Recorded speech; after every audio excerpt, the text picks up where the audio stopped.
Hello, Guardians. Welcome back to Tower Casuals, the Destiny podcast. I'm one of your hosts, Corey Deerigan. Alongside me, as always, is the fairest of them all, Josh Finney.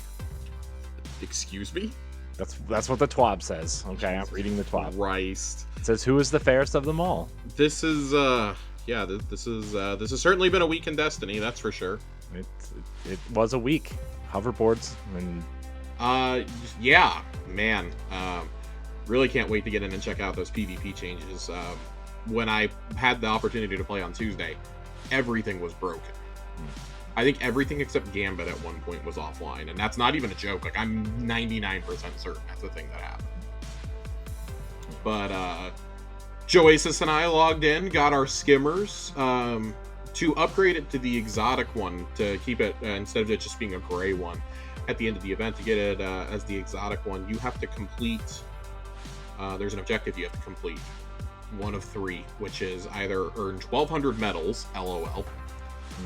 Top 10% in the Nightfall Strikes playlist, which a lot harder than it sounds because that's the one that everyone's going for, and I don't even remember what the last one is.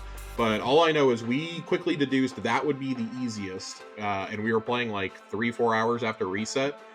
Our second try, we got the necessary threshold because people weren't hitting the high scores yet.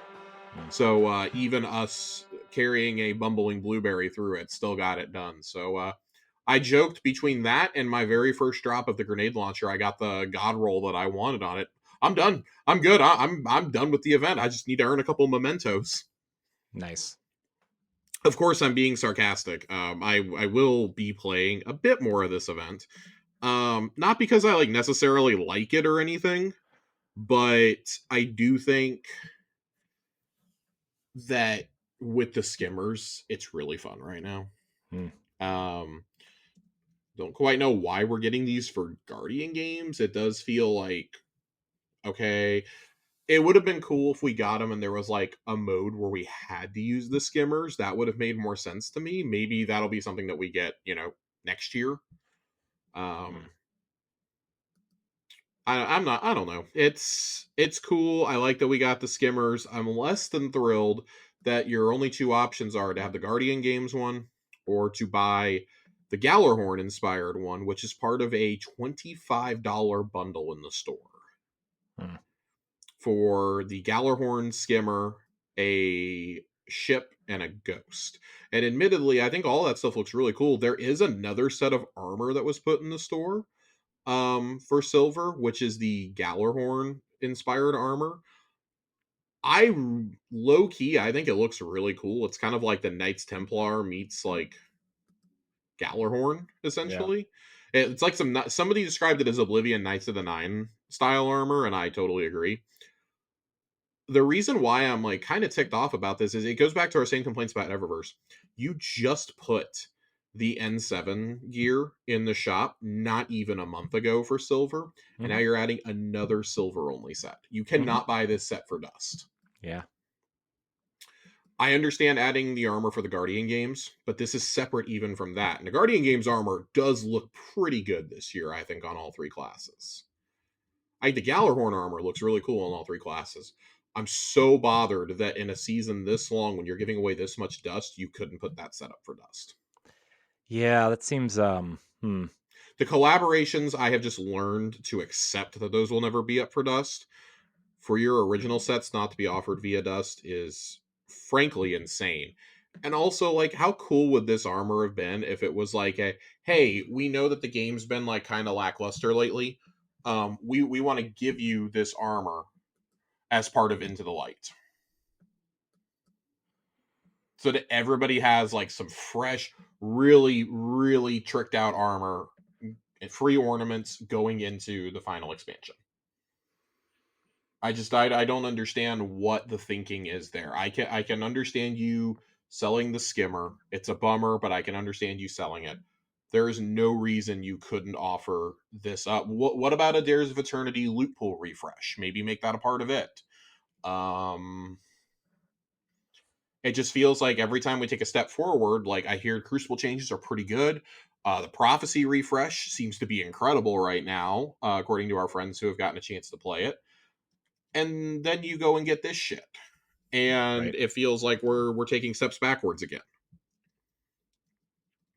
Yeah, I don't know. I think it's I think that the conspiracy theorist in me wants to say that the writing is on the wall and they are trying to make up any sort of money that they can um from, just not hitting their goals last year, but also like, man, they it seems like a lot, right? I mean, it just seems like a lot.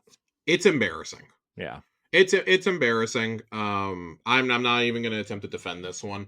I think the armor looks cool. Like that's the biggest bummer is the armor looks really cool, but you're asking me to effectively spend $40 to get the full set, and that's just on one class. Right. Like I might be able to forgive the $15-$20 price points on this stuff if you got it for all three classes. Right. The fact you only get it for one is really bad. And I mean, I know I'm an anomaly. I play one class. A lot of people out there play two or three, but it's what's kept me from buying the. If I was going to buy the Mass Effect armor, I'd buy it for my Titan. I just don't play my Titan realistically, Hmm. and I don't want to buy it in the event that I might eventually play it. No, I've got some really cool sets that have been given to me through the season pass. But like, for example, in the season pass, you get it for all three characters. Hmm. Why is it not like that when I buy something in the shop? Right. Why is it not like that when it's even if you said, okay, we're not going to do it for the third party crossovers, what if we just did it for like our internally developed sets? And like I'll even go a step further. I won't even require you to do it for like Guardian games or anything like that. Like just when it comes to something like this, like Gallarhorn inspired armor, why can I not get it for all three classes for one price point? Then I might look the other way at how much you charge. Yeah. So, It's just like that's a pretty big personal gripe that I have right now. yeah. I They feel put all this cool stuff in the shop, and we had no idea that the Gallarhorn stuff was coming, and it's really cool, but it's a really big bummer that again it's going to cost you $40 just, and that's like on the cheaper end of things lately. yeah. Like you got some goodwill with the community by giving us the Normandy and the Mako and the Edie Sparrow or the Edie Ghost for free. Well, all that goodwill is kind of gone now in terms of pricing because you're going to drop two more sets for Hmm. silver, one of them silver only, and you're going to drop a really really cool accessories pack that's silver only. You cannot buy the pieces individually. If you could buy and I think they clearly did this on purpose. You can't buy the skimmer or any of it separately. You probably will be able to like next season, but Right. in a season this long, there's no excuse. Yeah, it's disappointing for sure. It's upsetting a little bit, Oh, but not a also little bit. like, It is upsetting. This is but asinine. and I understand that like the Gallahorn set is like a cool set and Yeah, everything, and the Mass Effect set. But if you, I mean, to be honest, like if you want Bungie to stop doing this, stop buying it. Like and yeah, I know that's really hard to do for people, including myself, right? I mean, I'm the idiot who doesn't play Fortnite and bought all four Ninja Turtles when they came to the game, right? right. Um, but I don't know. I don't know how to tell It's people how it to. bothers me less buying something in Fortnite, knowing that I'm getting the whole package for that price, Hmm. or that I'm getting the whole skin for that price, and it Plus, it's still free. is more appropriately priced than here. Plus, like Fortnite is free, right? Or the battle pass Yeah, is however right, and much, right? that's also what like what doesn't really bother me about that is like okay, well, like all there is to do is buy skins. Like I can very easily say no. Yeah. Here it's like I wouldn't even be bothered by like because I kind of hand waved it. I thought it was a little ridiculous, but okay, in the scheme of things, I'm not going to complain that the crossover sets cost a little bit more silver. Hmm. Okay, I understand that. When they did the Witcher collab is when it's like, okay, this is kind of out of hand because to buy the entire set on one character cost you $70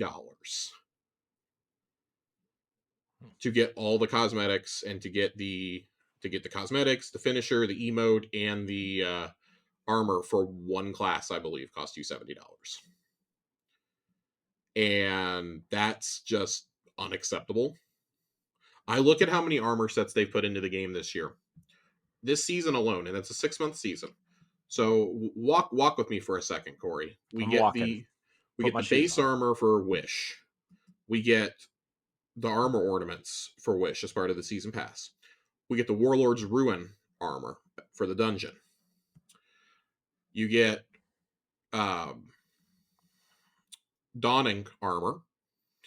You get the Mass Effect armor. You get the Witcher armor. You get Guardian Games armor. You get Gallarhorn armor. That is 8 sets. How is it that only one of those, excuse me, none of those are attainable without buying at least a season pass? And only 2 of those are attainable if you get a season pass. To get the Warlord's Ruin set, you have to have the dungeon key in order to go get that armor, which is another $25 if you didn't buy the $100 package like the rest of us. And then on top of that, you're asking us to spend 1,500 to 2,000 silver per pack, but oh, you can't buy the exact amount of silver you want either. You always have to buy more. So it's actually costing you more money than is what's listed on the site. So I want to know how we can put all this effort, continuing this is a topic we bring up once every few months. How do you put this much effort into this armor and you can't give a set or 2 away for free? Right. I know we got that like Predator inspired set during what was it during Witch that we got it? After the Uh, last Eververse I outcry, think we so. got that like given to us since they were only giving us at best one vendor refresh a year for the armor. Mm-hmm. Yeah. Okay. How on earth are some of these not earnable in game? Like, I think it would have been really cool that you could earn the Gallarhorn armor throughout Guardian games or throughout Into the Light. Like, do a set amount of missions. Even doing like Riven's Wish quests, like that would have given me more reason to go do some of this stuff. Mm-hmm. And it's cool armor to boot. Like, I personally think it was a little egregious that they charged us for the subclass 3.0 sets when they came out. When we got them for Solar Arc and Void. But those sets were really cool, and that was back when we could still get stuff for Dust. You know, they haven't had a set where you can buy individual pieces for Dust since the last of those sets came out. Yeah. Excuse me. The last time they did it was believe it or not, the Fortnite set. The Fortnite set is the last set I can remember where you could buy individual pieces because I specifically bought the sneakers for my Warlock. Mm-hmm. That is unacceptable. Yeah. If it's weapon inspired, if it's original to the game, there should always be an opportunity to get it with Dust. At least before, you had to make sure you were on that week, but you could get it via Dust. And then they killed the ability for us to see what was going to be for sale a week's in advance. Mm-hmm. They killed that in the API. Yeah. Probably because they noticed they were losing money. Probably. Yeah. Makes sense. Right. How ridiculously like we're at a point where like I feel like I keep saying this is unacceptable. It's unacceptable. It's unacceptable. And it's like it's a shame that this is gonna overshadow what I think is actually like okay, it's Guardian games. It's kind of a fun event though. King of the Hill is in the game now. There's a bunch of Crucible changes that I've seen a lot of positive reception to. And yet here I am having to talk about Eververse for the opening 15 minutes. Of course. I mean, what else? What else is new, right? I mean, it's so cool. Like the armor is. I keep coming back to it. The armor is cool. I'm probably going to cave and end up getting it, despite all my complaining. I haven't spent silver in the Eververse in probably a year. mm-hmm. I can't tell you the last thing I bought for silver because I didn't buy the Witcher armor. I haven't bought the Mass Effect armor. I haven't bought anything Mass Effect related. Actually, I might have gotten the finisher. I take that back. I might have gotten the Omniblade finisher. But I didn't buy the PlayStation set last summer. But I really like how this looks. I really like how this armor set looks. It's like, okay, if it like I believe it's 1,500 silver. Like I'll spend that, sure, but I don't like doing it for the exact reason you said that when we do this, we're fueling the problem. Like I have voted with my wallet for so long, and this might be the thing that actually gets me. Right. Because like I usually don't like gaudy armor, but I think this looks really cool. I think the skimmer is really cool. I hope that it shows up for Dust sometime after Final Shape comes out because I'll 100% cough up the silver for it or cough up the dust for it. Excuse me. And I probably wouldn't be as upset if you could buy things individually also. Mm-hmm. So that's my soliloquy. I'm kind of over it. Yes, I'll acknowledge that they still, for Festival of the Lost, for Dawning, Guardian Games, etc., they do still sell the armor set for Bright Dust. That is a saving grace. I will be picking up the Guardian Games armor set for Bright Dust. I think it looks really, really good on all three classes. What man, But what happened? goddamn, It's just like what happened? goddamn. What happened? The poor upper management and a parent company that desperately needs them to make them money. I know, but I'm just like Yeah, it's like yeah. You don't have to say it. We're all thinking it. I understand. hmm. Anyways, Josh, let's talk about something Let's more talk. Let's talk positive. about some. Question mark. Let's talk about something slightly more positive, I guess. Kind of shifting gears. We'll shift back to Destiny in a minute because I want to talk a little bit more about skimmers. We said last week we were gonna kind of talk a little bit about what we were playing because it's a really slow time. I am like starting to warm the Destiny gears back up a little bit. Um, Yeah, I logged in but and I was like, what is this place? it's really hard though to put down two games right now: Final Fantasy VII Rebirth and Helldivers 2. Hmm, It is really hard to put those games down. And we joked about it on Xbox Casuals, but I have Bolt Gun installed. jeez. And I'm actually really excited to try this game. I low key though, like this is like kind of the catch up time for me. Um, on games, I was really planning on starting Baldur's Gate. Baldur's Casuals will still happen. My Mhm. personal promise is that it is happening before the final shape. I've not bought my ROG ally yet. There is a new version coming in like the next month or two, and I'm holding out for better specs. I'm just saying. But I do look forward to playing a lot of Baldur's Gate over the spring and summer. Right now, it's like kind of a race against the clock to see if I'm going to get through Rebirth before Dragon's Dogma 2. The character creator for that one up tonight, and I'm very excited to get off this call and go design my character for 2 hours. Uh, have you seen some of the stuff around this game? I haven't seen anything about it. I So previews went out for Dragon's Dogma 2 the other day. Three different reviewers who I implicitly trust when it comes to RPGs said that the last game to give them the sense of wonder and excitement when they stepped into an open world was The Legend of Zelda Breath of the Wild. that's Um, a pretty Based high on the standard. opening 4 hours, every single preview I read said this is the game of the year frontrunner right now. Hmm. I talked to a friend of ours, mutual friend of ours, Ray Apollo, who absolutely loves the first Dragon's Dogma, which kind of became something of a cult classic. Really wasn't like this massive game. Got an anime on Netflix inexplicably. Um, he was like, yeah. He goes, yeah, I fully believe that. He's like, the first one felt like it was revolutionary when you played it. It's like just Capcom had such a bad reputation at the time that nobody cared. And Yeah, I, the st- I still feel like this crackdown game has era. really flown under the radar until like the last 2 or 3 months. But when's the last time Capcom like truly missed on a game? Um, I mean, not that they really missed, but what was that dinosaur game they released I for mean, Game even Pass? Exo Primal, like in terms of reviews, Yeah, sure, but they had so much engagement on that with it being a Game Pass game. yeah. I mean, Like I mean, they're still Capcom. they're pumping out DLC for that thing still. I know they just didn't they just announce like a new battle pass or something? Today, I think they did. Yeah, Yeah, there was a Capcom Direct this afternoon that I missed, but yeah. yeah, man, it just Capcom is like of the like mega third party publishers and developers, they're like kind of the one that's just like let us cook. Yeah. And like, I mean, whether it's their stewardship of the Monster Hunter franchise, the Resident Evil franchise, like I really credit Resident Evil Biohazard when it came out. Mhm, 7, the soft reboot of the series, like is kind of like being like the reboot of Capcom in a way. mhm. And I think it took full effect when we got the Resident Evil 2 remake. Yeah, and Monster Hunter World too. Monster Hunter World, yeah, Monster Hunter World is the example of a game that like it was big when it came out, but it has had such long legs that that's why it became a phenomenon. I mean, there's the Return to World thing going on right Oh now. yeah, well now there is. I mean, uh you look at that, and also Monster Hunter Rise was huge.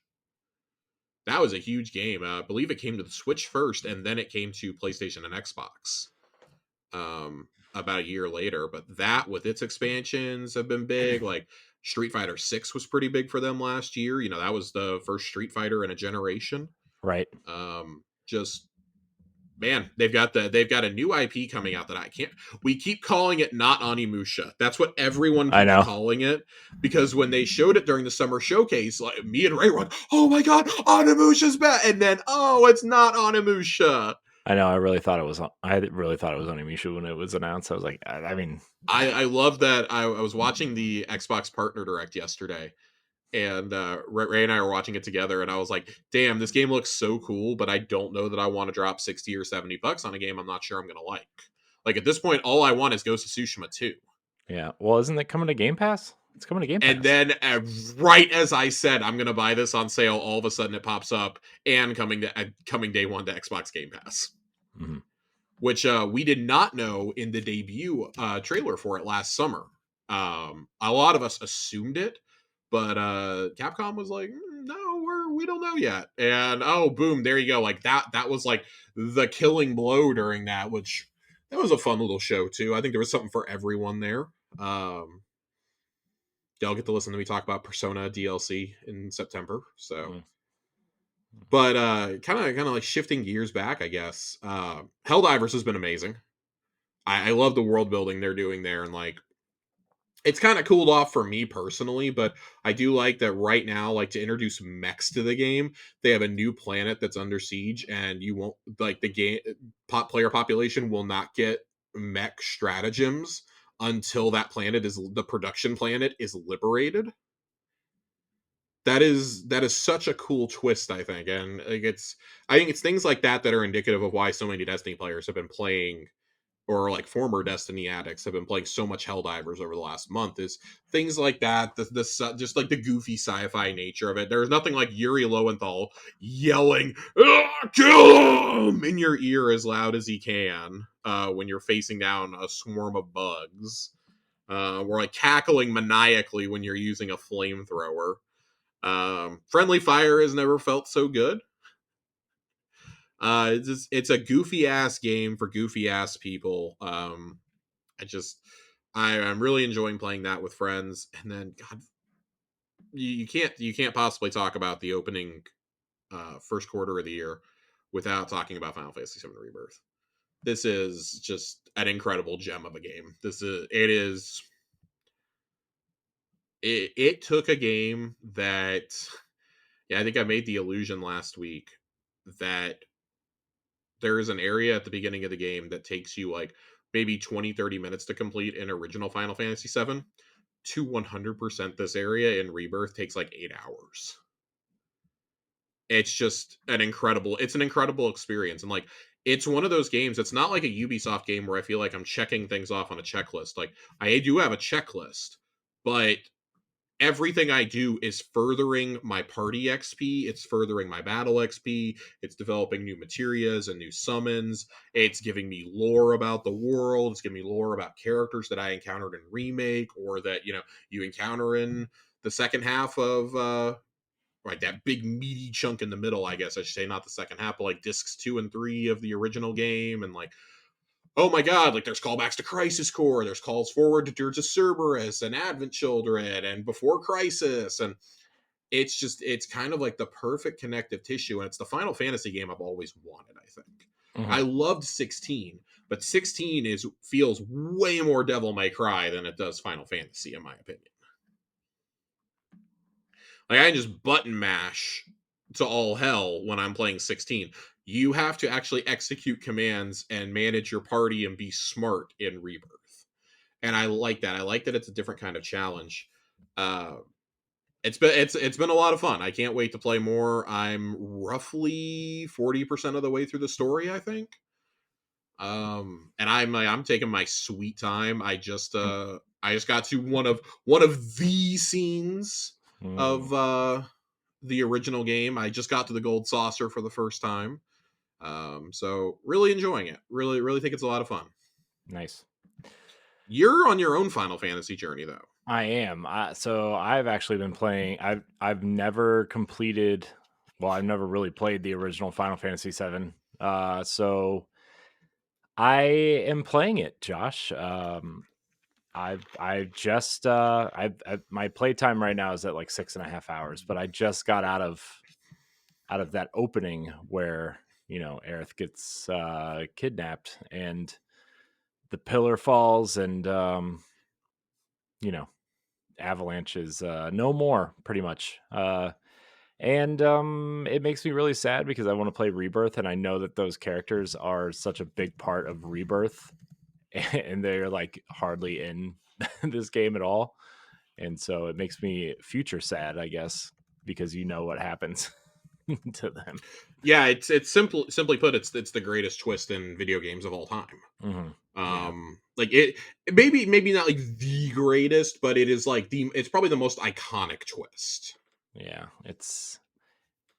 it's so I'm out looking for Aerith, and I know, I mean, just by virtue of paying attention to video games, everybody kind of knows the we'll call it the Darth Vader moment of Final Fantasy, right? Like it's not even a spoiler what happens anymore, I don't think. But I'm gonna keep it just in case anybody hasn't played it. And I would, simply because I know a lot of people, their first experience with Final Fantasy VII is going to be Rebirth, I and know, Rebirth does change that portion of the game up pretty drastically from what I've heard.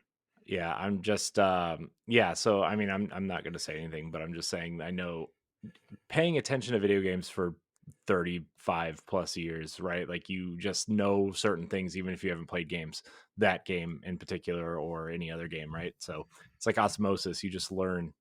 Uh and so I'm enjoying it. I think because I know I know these characters outside of this game too, it's Mhm. helping, right? Just their popularity alone has made me more engaged with these characters than I was originally, right? So, I would say also, like, in terms of an overall Final Fantasy cast, this is like probably the easiest to love too, and so much of that is because of all the extra media that we got in the years that mhm, followed. yeah. Um, but I think it's very funny how Rebirth handles the party versus how the original game does. In the original game, you can actually skip over completely two whole characters in the party, Hmm. whereas Remake, Intergrade, and Rebirth force the entire party on you, and it feels so much more organic. At least with the one that I've met so far, it feels so much more organic to be getting their story. And I'm like, how do you play? How did you play through Final Fantasy VII without this character? Like, I don't understand. Like, their story is so, like, every character story in Seven is so important to the overall world story, and that's what makes it so special. I think with the party, everyone in the party has something they're fighting for, Yeah. and it so clearly is the trailblazer when we come to thinking about how party based games work now. Like, you think of something like uh like the modern Persona games, for example. Like, I hate to come back to that, but you think of a party based game like that, and like, you don't get the side stories that you get in those. You don't get the social links in 3, 4, and 5 without something like 7 coming first, or even the work that 10 does building on top of that. Right. You don't get that. Like, these are stories that everyone gets a story, everyone has a purpose. And like, while I like 16 for focusing on the Rossfield brothers so much, it falls short. Like, Jill doesn't get enough development. It gives us the franchise's best Sid. Maybe not the most iconic, but the best Sid, and everyone else is kind of like tossed aside for character development. Hmm. Poor Dion. Dion did not deserve it. But like, it could still be a good game and be flawed. And like, Rebirth is like kind of challenging the notion of like the way we think about some of these characters. We were talking about how like Barrett's dialogue seems so different now. Yeah. Like, it feels like, oh, this isn't the 90s anymore, and you're hiring the first person who can speak both English and Japanese to translate it. Like, Hmm. you actually consulted with actual people of color on this character. Yeah. Yeah, that's the one thing that stood out. I talked about on Xbox Casuals, but man, it sure it sure stands out, that writing in 2024. We'll say. So, uh but yeah, I'm enjoying it. I think I'm really excited to continue this Final Fantasy VII journey, because I see why I was so opposed to it for a long time, because I Yeah, was young and an idiot and a Nintendo kid, right? Like you just, right. you know, "Ugh, Final Fantasy VII, I'm playing Zelda over here." But like I see why people love this game and Yeah. why it was so important at the time, right? And how you can still see little bits and pieces of their Nintendo 64 development in there, right? Like there's three different there's like three different versions of each character. Hmm. There's the battle version, the cutscene version, and then the walking around the overworld version. Right.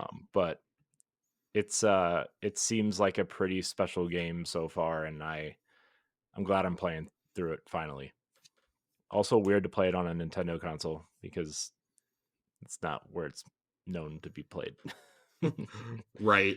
I still remember when Cloud was put in Smash Brothers, and I was like, "Oh my god!" Yeah, Like, and it's clear, he's there as the representative of the franchise, like big Japanese franchise. I don't yeah, know what was more shocking, to see him show up in Smash for the Wii U, or when the first Fighter Pass comes out for Smash Ultimate and we get Joker revealed, and it was like, "What the hell? What is yeah, happening?"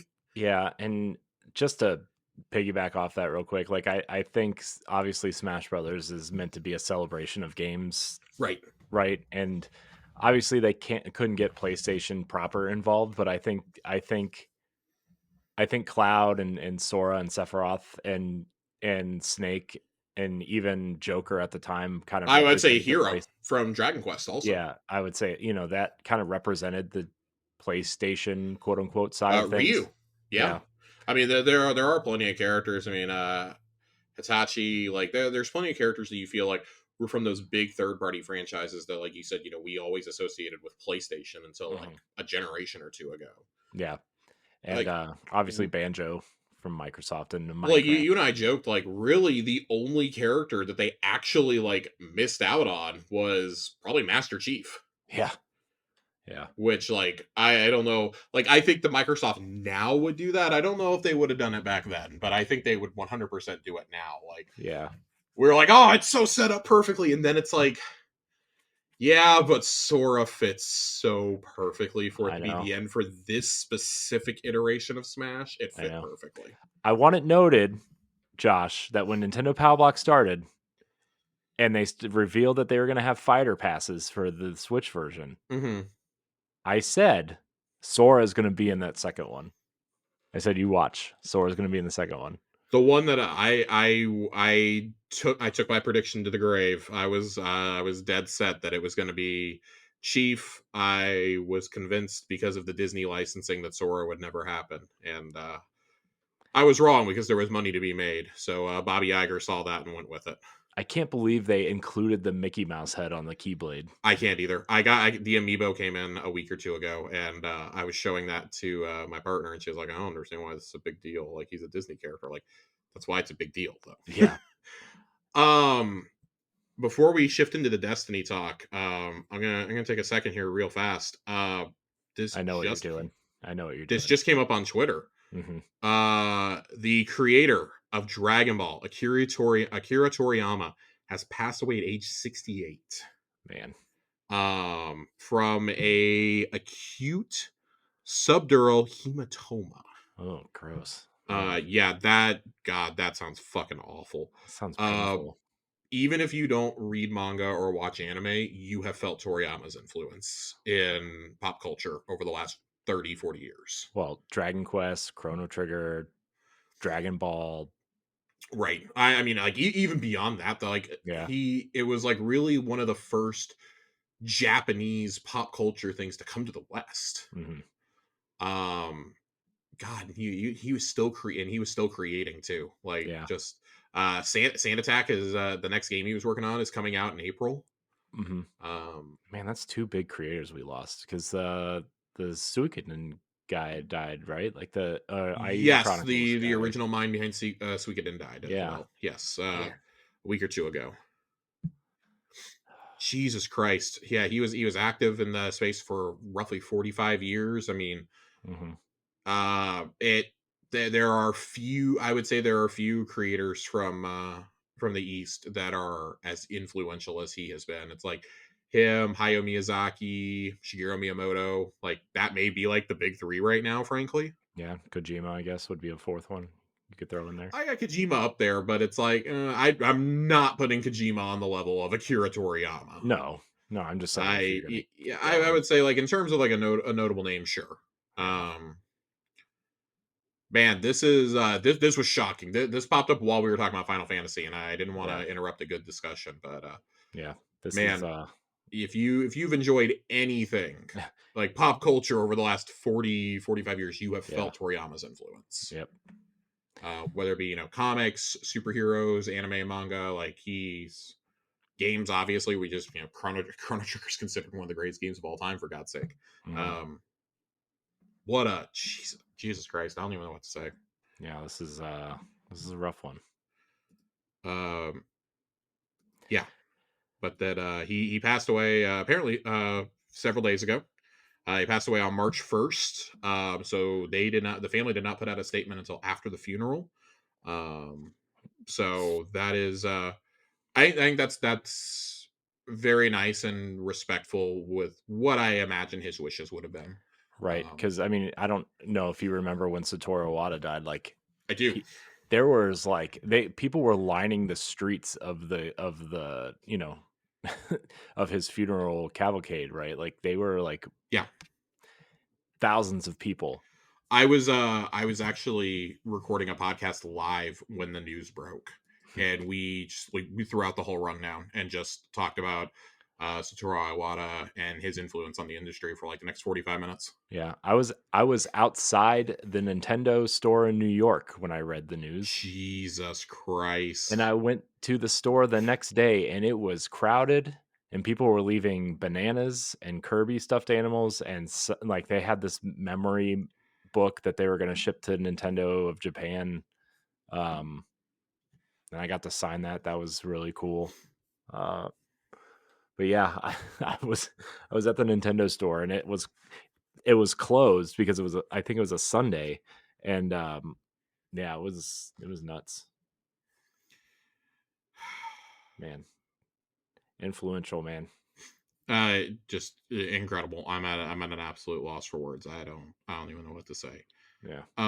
We're gonna shift into some Destiny talk finally. Yeah. Um, there's not a lot this week. Like I said, I need some time to sit down with the PvP changes. I know a lot of the playlists were really messed up, and I was unable to play at all last night. So my plan is to play tonight after we get done. I'm gonna pull a late night, get some in, and get a lot in this weekend probably.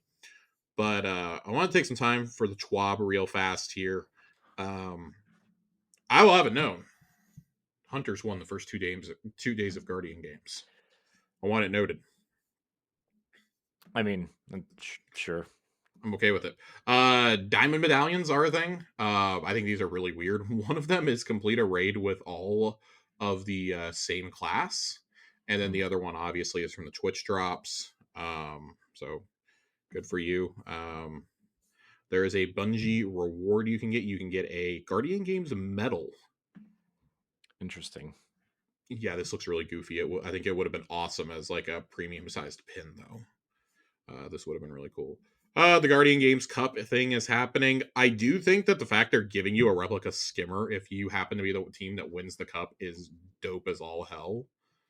That is just really really sick.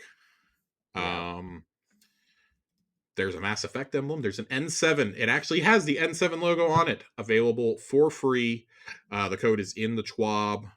But in case you don't want to go there, it is L3P XXR GJ4. Hmm. Don't forget to log in every week for your free 700 amount of Bright Dust. Once per account. It is not once per character, unfortunately. Once per account. And that is going to happen every weekly reset from now until the final shape. You will get roughly, I think, 9 to 10,000 bright dust through this. Which, I mean, that's more than enough for an armor set. So just saying. Granted, you can only get the Guardian Games armor set for that dust, but, well, yeah, maybe we should complain about that, actually. As a reminder, March 10th in the United States, daylight savings time kicks in. So daily and weekly reset time will update to 10 a.m. Pacific time. That is noon Central, 1 p.m. Eastern. There are a lot of known issues, so you guys might want to check those out. There just really is, there's not a lot. There's not a lot this week. Kind of go have fun with Guardian Games. Yeah, Jesus, I really can't believe that we have that little Destiny stuff. We had so many weeks of giant updates that it's like we're getting a breather this week finally. It's just like, oh, go play the game, go play with your skimmers. The skimmer trails are really cool. In case you haven't seen this, the trail changes based on the subclass you have equipped. So there's 5 different potential trails you can get. I thought that was a really neat little detail. You can grind literally on anything. You're grinding on invisible rails in the air, which is really cool. You're like grinding on the trail of your skimmer. Just incredible. Incredible. I love that we have other vehicles finally in Destiny. It's been a long time coming. Ronnie, being the old man of the group, is like, oh, I'm just going to use my Sparrow. Everyone's using the skimmer. Oh, All right, Ronnie. buddy. Have fun on your Sparrow. Your hot water bottle and your Tums are ready.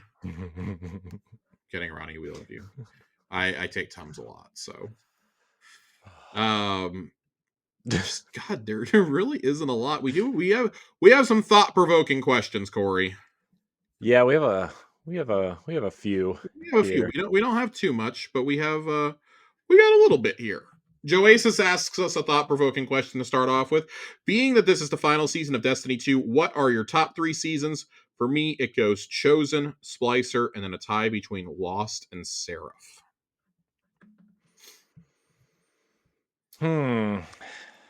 Man. I want to clarify on seasons. We're talking from Undying forward. We're not considering Drifter or Opulence or anything like that. Yeah. Man, I would have to say, man, I don't know if it's my favorite, but I would have to say Arrivals. Yeah, It's like Arrivals is a pretty strong contender, I would say. I think it's because it got a lot of people back in and paying attention. It was And just so shocking. None of us yeah, expected to log in, and all of a sudden the pyramids are here. They're here. yeah, that one's pretty good. I actually really enjoyed Season of the Witch, like the Yeah, story and the event and everything. I thought that was like a very great season. Um, and then I might go with I want to say Splicer. Splicer? Hmm. Yeah, we'll go with Splicer. Although that God, that first season of the Witch Queen was really good too. Um, Risen. yeah, it's pretty good. Well, nothing from this past year is on my list. I'll tell you that. I mean, that's fair. Which is an honorable mention for me. Yeah. Um, so I really did like everything that Witch brought to the table.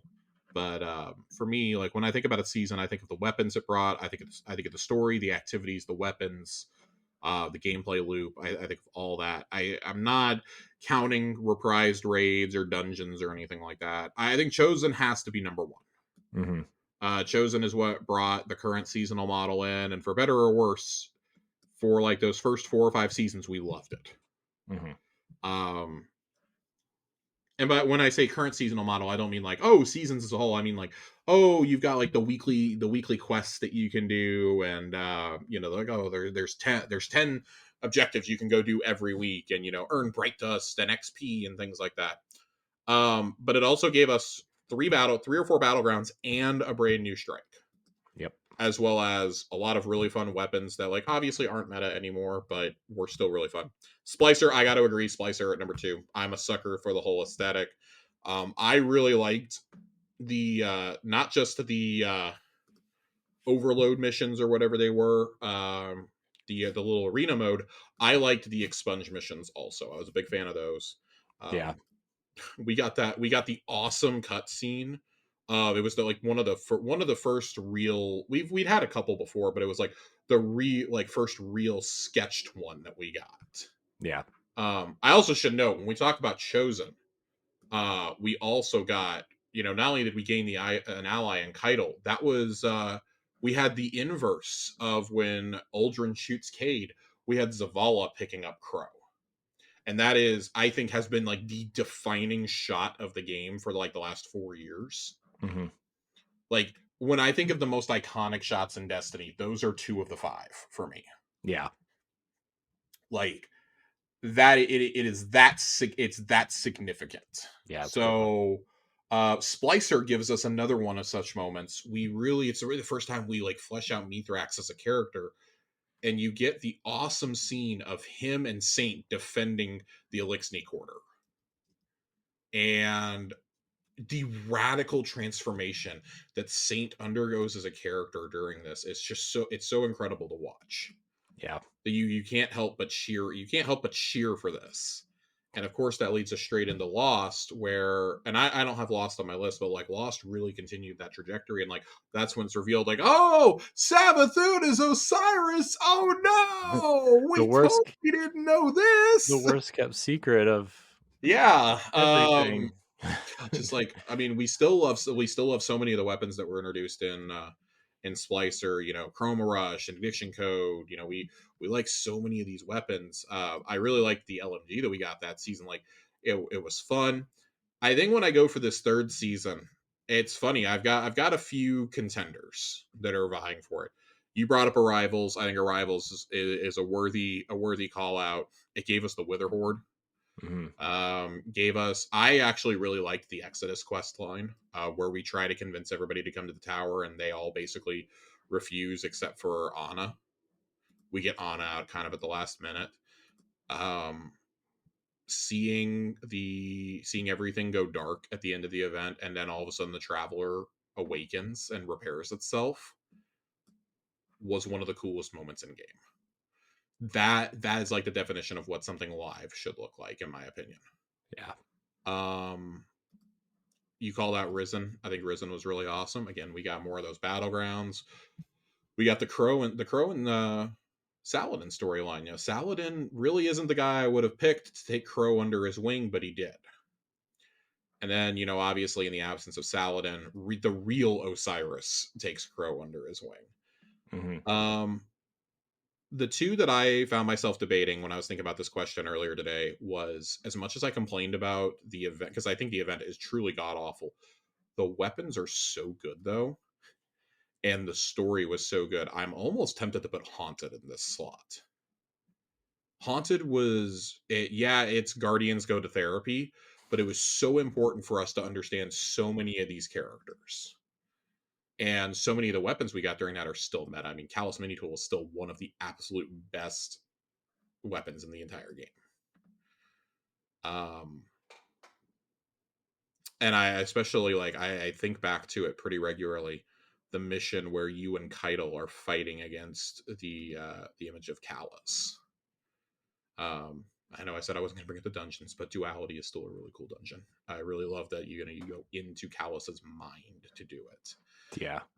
and you fight Keitel that way. But there was only one choice in the end. It had to be Seraph. It had to be Seraph for me. Just pitch perfect season, amazing ending to the Rasputin storyline. Um, that final mission has stuck with me for the last year and some change. The final cutscene of the final mission, when you think, oh my god, did we not get there in time?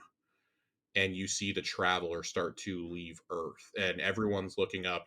You see the Guardians decked out in the original Destiny 1 debut armor. You see the Elixni watching. You see the Vanguard watching, and It's cool. Crow is watching, and everything else.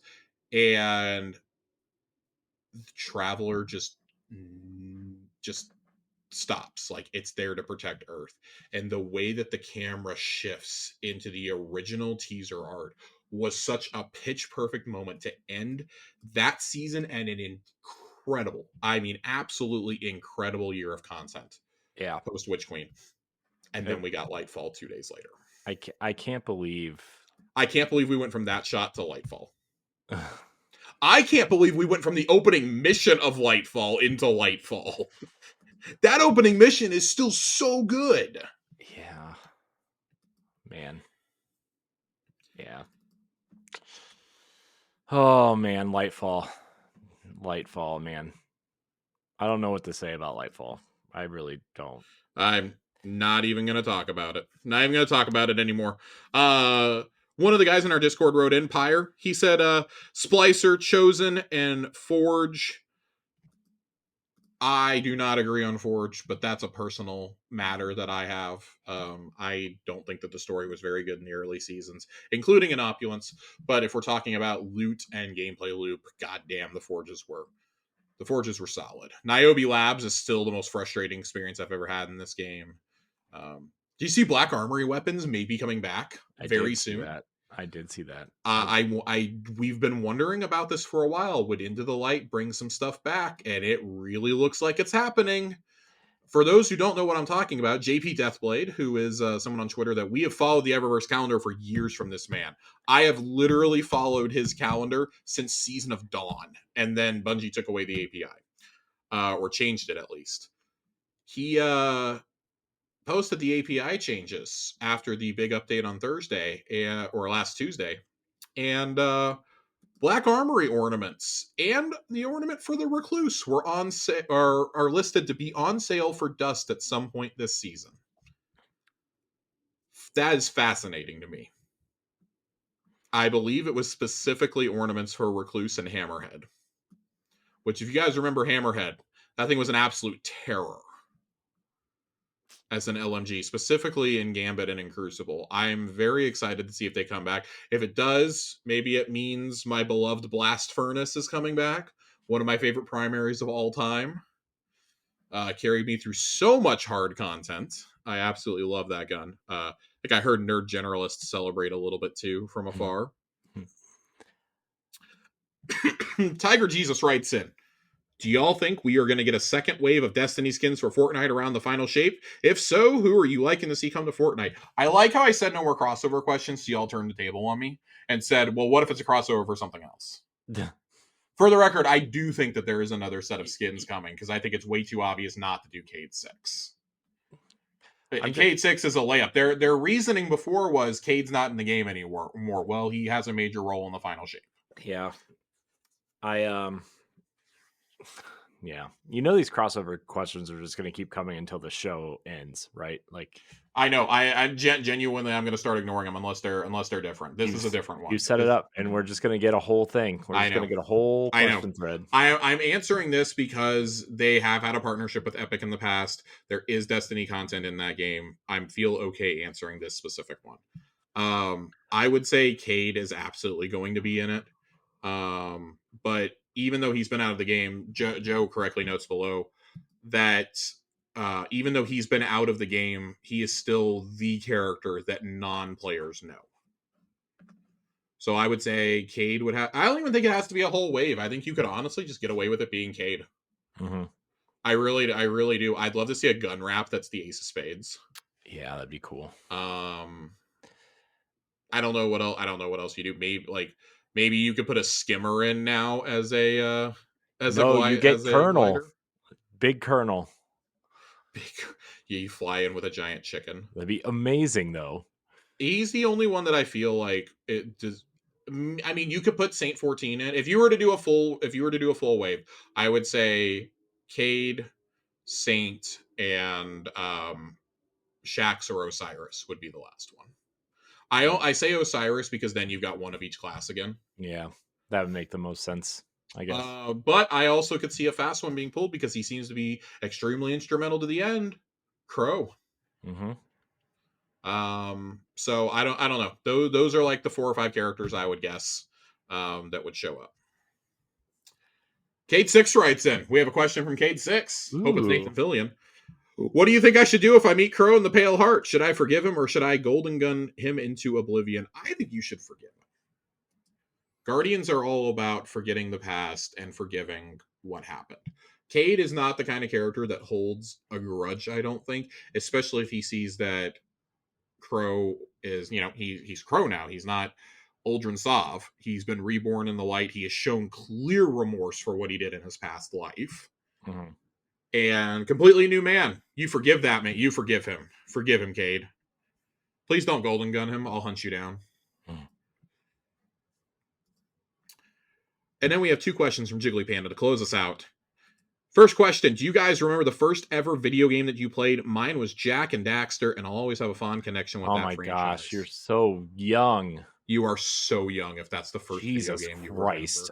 remember. Corey, what's yours? God. Super Mario Land? No. Super Mario Brothers on the NES? No, it was Pong? Combat. It was Combat and Kaboom on the Atari. Jesus Christ. In the terrible version of Pac-Man. And the terrible version of Pac-Man. Well, my answer is going to make me seem fairly young too, I guess, depending on how you look at it. God damn. Pokemon Red. I hate all of you. Pokemon Red. Actually, no, it's not Pokemon Red. I got Pokemon Red 6 months after my first ever video game, believe it or not, was me playing Star Wars Rogue Squadron in my cousin's basement.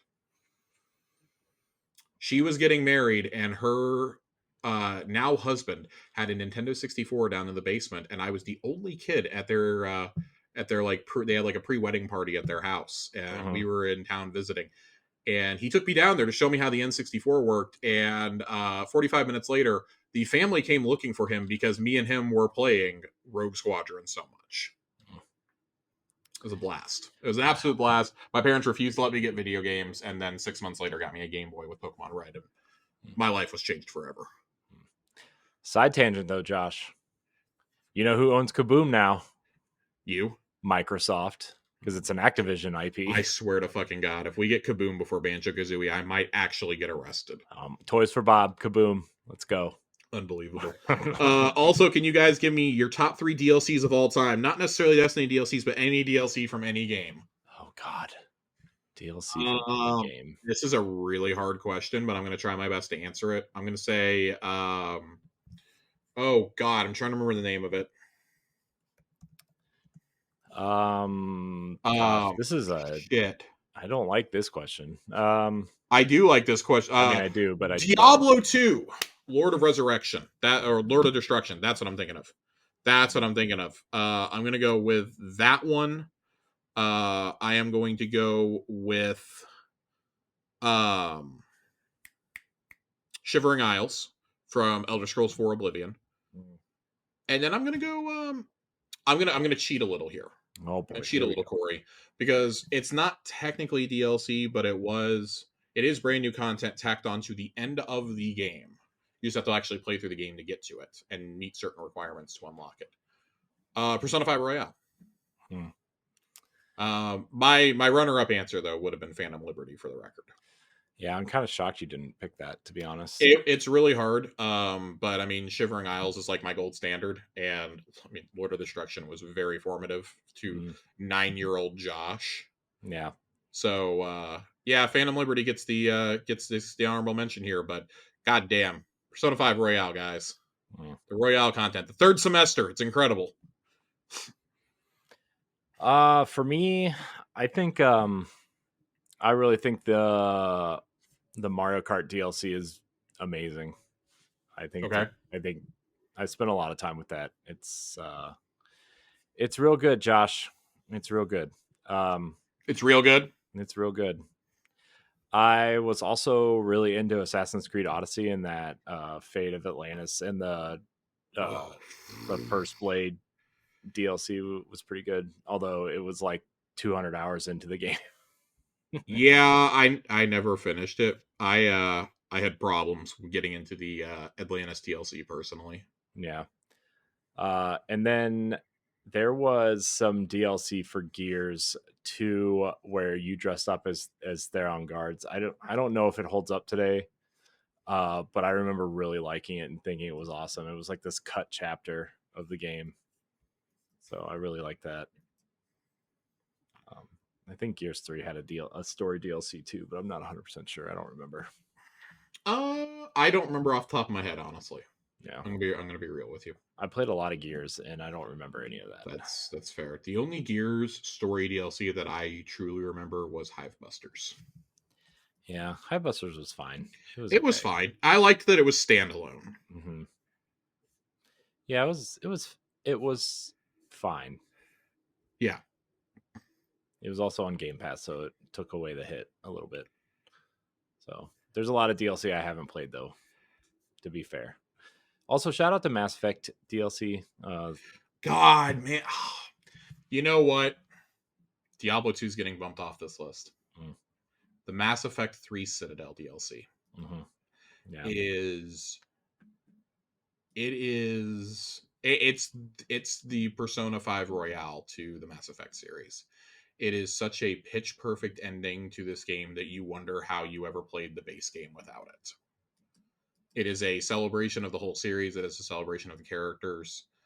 And I don't know if there is a more pure video game out there than how Citadel treats the cast. I'm really happy that when I played through this trilogy for the first time, I was urged by my friends to finish every single side quest, do absolutely everything up to the point of no return, and then pull the trigger on the Citadel. As someone who played every single quest all the way through all three games, that DLC hits you like a fucking brick. Yeah, it'll get you. The crew picture at the end absolutely kills me. Yeah. I cried. That was the first time I really that I cried during this game. And then I would just proceed the last 2-3 hours of Mass Effect 3 is just constant crying. But that whole story arc, right, is just so incredible. So good. Mass Effect, shout out. Citadel Casuals coming soon. Citadel Cat. We had an episode of that long ago. I know. That's a series I want to replay at some point. I gotta find the time. Yeah. All right, Corey. I'm running low on battery power. We're gonna run to the lore corner. All right, lore corner. I know I promised Ahamkara lore, but guys, we gotta talk about this all-star vector because oh boy, the implications here. We're gonna go down a little bit of a lore rabbit hole once we finish this. Because it seems innocuous at the beginning, but it actually ties into something much bigger and may hint at where we're going in the future. Do dragonflies do loop-de-loops? So you're telling me these skimmers just turned up? Prakish prods gingerly at one of the boards with his foot. It floats gently in place at the center of the storeroom. A donation for the games, Spider says distractedly. Is that unusual? He grunts, displeased, and gestures sharply. Ara moves the painting slightly left of its current position, wobbling precariously atop his chair. Usually there's a bet involved, Prakish explains, or it's official Vanguard merchandise. This almost looks like one of the Neomuna skyboards, though, and the Vanguard wouldn't be passing that around. Well, then it seems we've lucked out this year. The right, haha! Ara grumbles, but obeys, hefting the frame into position. I think that did it, Prakish says, squinting at the painting. He doesn't see the point of it, a series of splotchy purple flowers alongside a dark path, indistinct trees, but Spider is gazing up at it like it's made of pure ether. Your donor leave a name at least? Spider sighs and reaches for a datapad. Let's see, 2 shipments, personal vehicle skimmer, gift to the city. Ah, here! Concordat. Spider looks over at Prakish, who shrugs. No idea who that is. None of this matters except for that one word at the end, concordant. For those of you who are not familiar with the concordant, I'm gonna do my best. My name is Bife impersonation here. This is actually really important. This is something that we have not seen referenced in the lore in years, and it ties into the story of the Bannerfall PvP map. Bannerfall was the site of, and I have to go back to the Grimoire cards. We're pulling up the Grimoire. Grimoire cards, Jesus. Yep, we're pulling up Grimoire cards. That's a Bannerfall. The Bannerfall Grimoire card says, Lysander and the Concordant, mark the most recent example of a city political faction rising in opposition to the consensus. This site marks a legendary battle where New Monarchy's guardians rose to deliver the final blow to the Concordat, unraveling the war effort Lysander sought to bring against the Vanguard. Lord Shaxx has commandeered the area not only to commemorate this last stand, but as a reminder of the city's solidarity against those who seek to undermine the extreme efforts and sacrifice we make together to keep the peace. And then we also need to bring up the Ghost Fragment, the City Age, another Grimoire card. Oh boy. So it is agreed the Concordat shall no longer be recognized among the consensus. We'll begin dismantling of that right away. But what of those guardians who have pledged to them? We can't afford any more banishments. I'm sure Zavala can see to their realignment. We'll do our best. Lysander chose his followers wisely. It may take some time. Lysander will not back down. He'll continue his crusade from wherever we stuff him. And so we'll need to find some new ideas to replace his. The Symmetry has been gaining a strong following. Ulantan's teachings are too dangerous, too much fear. Who knew he'd be more trouble dead than alive? We'll need to refocus our collective minds on combat. The speaker's anxious to regain ground we lost after the gap. There is the war cult. Too secretive. Have you ever tried talking to one of their soldiers? Like a child, answering questions with questions. They're dedicated to the war. Which one? Good question. Zavala? They seem focused, strong, more interesting than worrisome. Let's take it to a vote then. All in favor of the ascension of the future war cult. Unanimous? Good. We'll grant the future war cult access to the tower and a seat among us. Ghost, please offer the speaker this proposal. Now, on to the next order of business. Shaxx is here with another proposal for his crucible.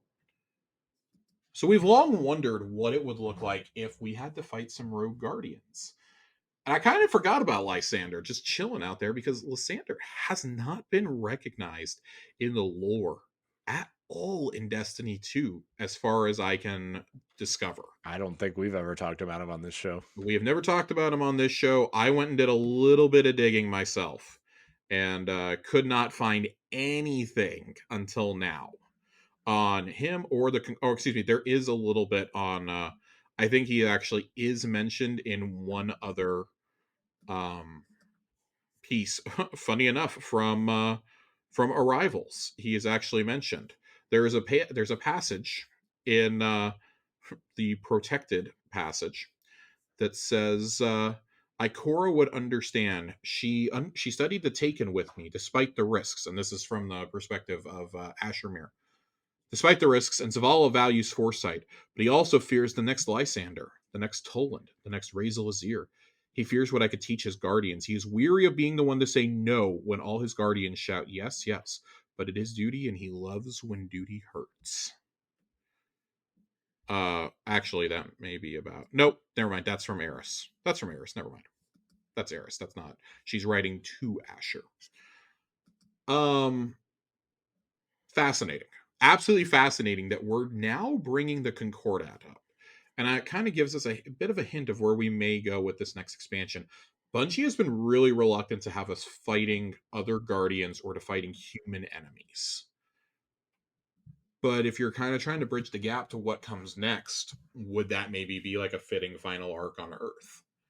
I don't want to get into this too much tonight, just because I think this is food for thought, and I'm curious to see if we see anything else with Into the Light or in the coming weeks, especially with the final shape. But this might be something we want to put a pin in and come back to, because it's our first mention really since the Future War Cult all fell apart with Lakshmi's attempted coup that we've had mention of some rebels. If the Concordat is still out there, they very well could be recruiting what's left of New Monarchy and New Monarchy, Dead Orbit, and the War Cult. So something to keep in mind as we head towards the end, I guess you could say. It's also entirely possible this never gets referenced ever again, judging by how I could not find a message of the Concordat outside of that, essentially. We guess we'll see. You know, I guess we it could will. It could go either way, Josh. It could go both ways. Isn't that the truth? It could go both ways. We'll see. Um, Yeah, I'm not. I was gonna maybe get dark, but I'm not gonna get dark. So leave it at that. um, well, Josh, we did it. Let's get out of here, Corey. Let's get out of here. I want to thank everybody for watching and or listening to this this quick episode of Tower Casuals. Yeah, sorry. This is our shortest episode in a long time, but there just frankly it's not much to talk about right now. Go Yeah, play Destiny. Be happy and merry. yeah. Josh, thank you for your time as well tonight. Where can we find you? Always. Twitter, still holding it down. Josh_Finn. You can find me at I am Courtney HD. You can follow us at Tower Casuals. You can subscribe to the YouTube channel. Check out Xbox Casuals, our sister show, every other week. Thank you everybody for watching and listening. Until next time, we love you. Goodbye.